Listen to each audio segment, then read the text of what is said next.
It's a bit of a mess here, but I'm going to show you very quickly what I do for my cameras when I go to Burningman. So I'm going to use two different Ziploc bags. I'm going to use a sandwich-sized bag to sleeve over my lens. I'm going to use a larger bag, which I will promptly snip the size of the lens cap on either side.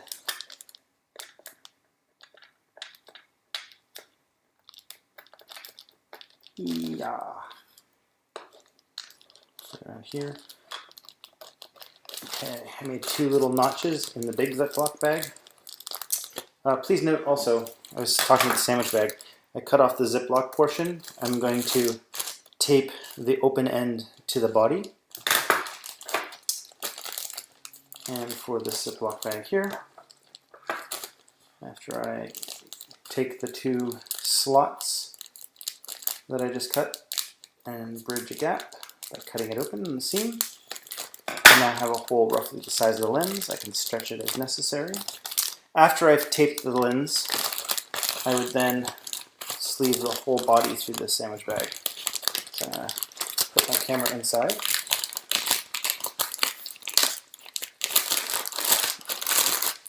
Push the lens with plastic out the other end, like that. And this is, I guess, for lack of a better term, I'm going to call this a double condom system. I'm condoming the lens.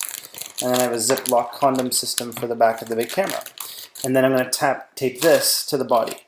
And the only time my camera gets exposed to the dust is when I crack it open. But I can manage most things from the external of the bag. It's a little bit annoying, but it keeps it protected. And for viable cameras, it's important. So that's the end goal. But I skipped over telling you the first steps. So you'll notice that this camera has a lot of neon tape on it. Everywhere where there's a seam leading to the inside, I've put tape on it to prevent it from getting in. I could probably even do that on the lens, but on this particular lens, there's a part that rotates here. I'm going to have trouble with it, and I don't want to impede. So we're just going to leave it with less tape. But every port, every swinging door at the back seam, I've put a piece of tape to reduce at least half the dust that can get in that port. Did that on the bottom with my battery port, so I have a bit of tape here. This digital back comes off, so I've closed up all around, so nothing can get on the sensor. And so the neon tape helps highlight how much coverage you can expect to have to put on a camera like this, and the Canon will probably get something similar as well. But one of the neat little tricks is when you get the little sandwich bag on the lens, and depending on your lens, if it's a longer lens, you'll need a bigger bag. You want enough play after it's taped down and after you've sealed this part here with the filter, which I'm about to show you. We're going to basically cut out a hole for the filter and then tape around the plastic bag to the filter. But you want enough play for you to be able to do the manual focus with your fingers. You're not going to be able to do the full rotation, but you want to be able to like do it in steps. That's an important element of what we're about to do. So you pull down the sandwich bag in the center, and to get the perfect hole, you're going to use the threads on your filter on the threads on the inside of the lens.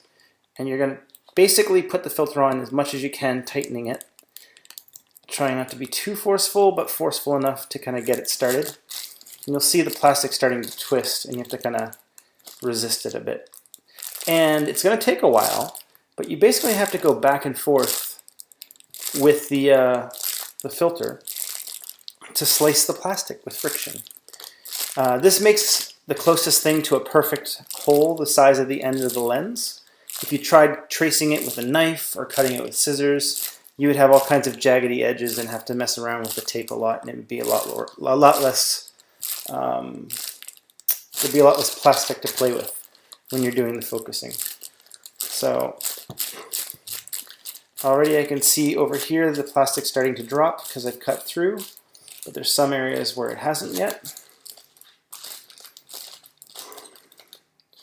So at this stage, you've been watching me do it, you can see there's like some areas still. But even if I tried tracing that with a scissor, I would probably have too many issues. So I'm going to keep trying to line this up and do what I was just doing. there. Back to tying it on.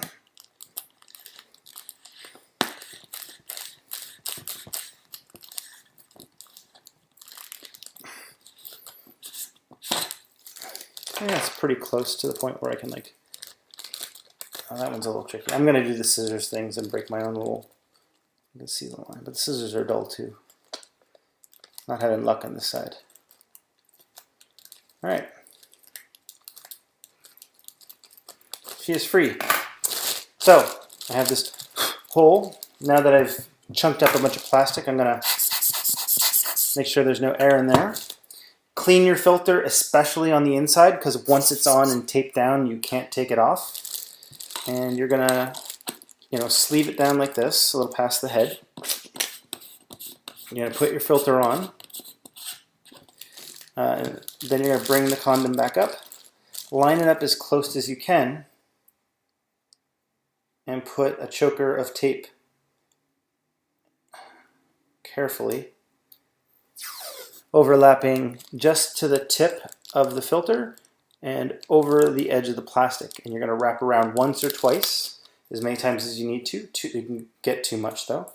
And that will be locked on here. And then by using strips of tape, you make sure it's tied up around the body. You can sleeve it over like this in this case and tape it down. So you have a separate vacuum container around the lens. And then when you put the other larger bag over, you're going to have a separate compartment for the body. The lens is really important because the dust, I had a $5,000 lens where the dust came in through this ring and then gummed up in the gears, and it just wouldn't go the full focal range. I tried taking it apart, I broke it. It was going to be too expensive to send for repair anyway, with all the shipping to Denmark and everything, so it just was a lose-lose situation because I did not protect the lens.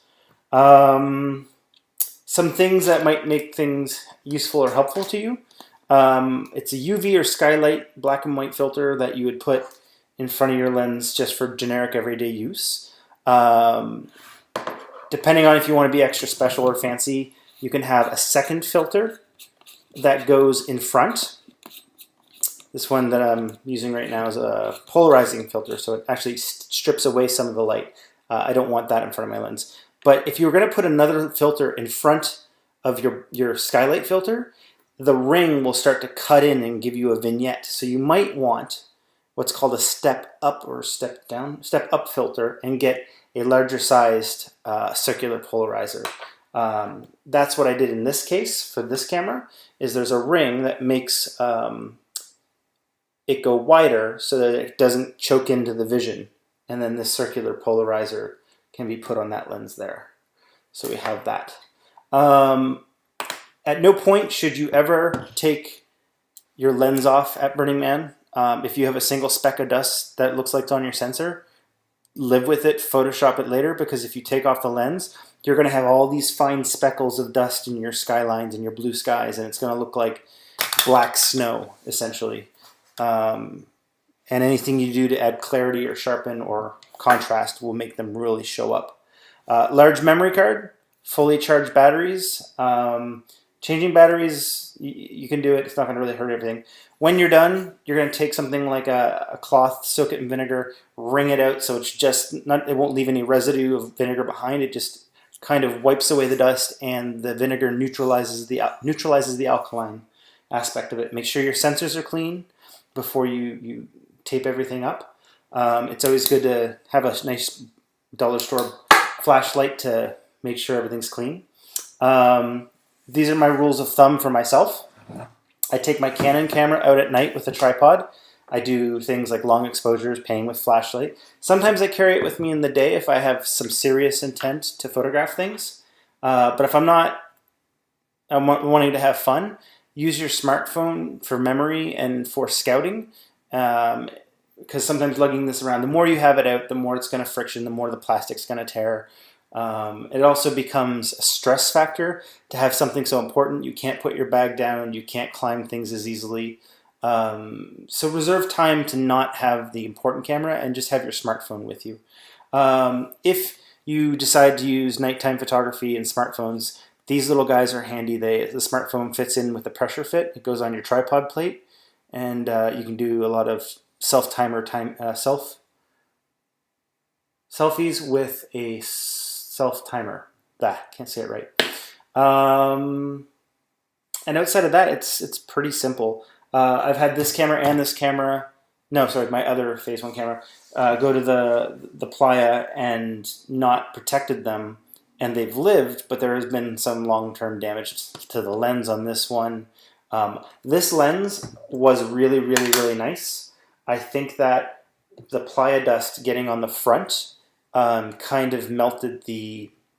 there's like these chemicals they put on the glass for chromatic aberrations and color enhancement. I'm fairly certain that it ruined that. And if ever you're trying to rub away or blow away the playa dust from the front of the lens, it won't come off unless you give it a good wash, essentially, and that can scratch when the dust is on there. So you'd rather screw up your cheap filter that you've bought to protect it when you're trying to clean it than actually ruining the glass itself. And these things will get coated. Canned air, you can use that on this. I was saying on the messenger earlier, don't use canned air with a playa dust because it will push it deeper in. Use a vacuum. But for the front lens filter, you're going to need a powerful to blow it off. So that might be useful halfway through the event when there's dust in front of your sensor. Good news, or bad news, daytime, a lot of the scattered light will hit the front of your glass because it's still hitting your camera, and it will cause some milkiness and low contrast. That's kind of going to happen anyway.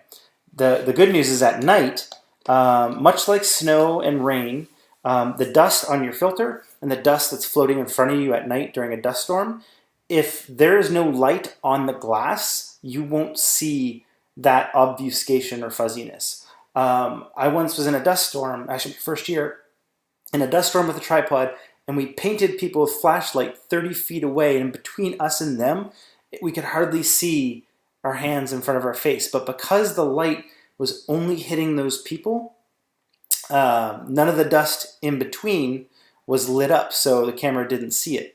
And the dust that was on the glass wasn't seen. So at nighttime, the light source, the quality of the dust or the opacity of the dust isn't going to be a factor if it's a dirty lens. So anyway, that's pretty much it. I hope I explained everything. If I forget anything, I'll let you know later.